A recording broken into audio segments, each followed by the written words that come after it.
ఒక చిన్న గ్రామంలో ఒక పిసినారి వృద్ధుడు ఉండేవాడు.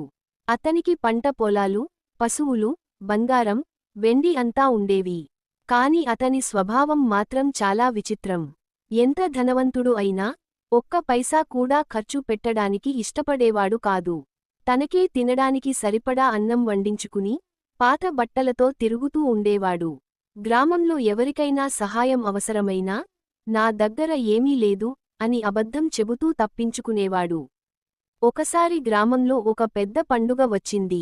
అందరూ తమ ఇళ్లను శుభ్రం చేసుకుని పూలతో అలంకరించి పండగ జరుపుకుంటున్నారు. కాని ఆ పిసినారి మాత్రం తన ఇంటి తలుపు మూసుకుని ఎవరూ లోపలికి రాకుండా జాగ్రత్తపడ్డాడు. ఎందుకంటే ఎవరో వచ్చి ఏదైనా అడుగుతారేమో అన్న భయం.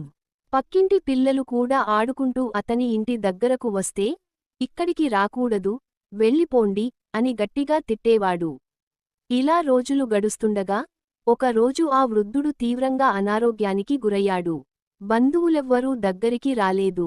గ్రామస్థులు కూడా అతనికి సహాయం చేయమంటే ఆయన ఎప్పుడూ ఎవరికీ చేయలేదు. ఇప్పుడు మేమెందుకు చేయాలి అని వెనుకంజ వేశారు. చివరికి అతను ఒంటరిగా బాధపడి తన సంపద మధ్యలోనే ప్రాణాలు విడిచాడు. ఆ తర్వాత ఏమైంది తెలుసా? ఆ పిసినారి దాచిపెట్టిన బంగారం, వెండి ఎవరికీ పనికిరాలేదు. అతనికి సులులేని కారణంగా అది అంతా రాజ్యానికి వెళ్ళిపోయింది.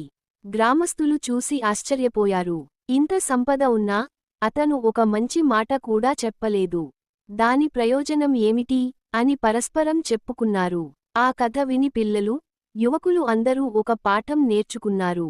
ధనం ఉండటం తప్పు కాదు, కాని ఆ ధనం మనకే కాకుండా ఇతరులకు కూడా ఉపయోగపడితేనే జీవితం సార్థకం అవుతుంది.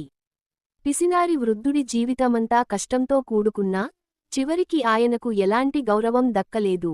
బదులుగా దానధర్మాలు చేసినవారు, చిన్న సహాయం చేసినవారు మాత్రం అందరి హృదయాల్లో చిరస్మరణీయంగా నిలిచారు. నీతి: ధనం ఉన్నప్పుడు దానిని పంచుకోవాలి. కఠినంగా దాచుకుంటే అది మనకు పనికిరాదు, ఇతరులకు ఉపయోగం కాని సంపదగా మిగిలిపోతుంది. నిజమైన సంపద అనేది సద్వినియోగం చేయబడినదే.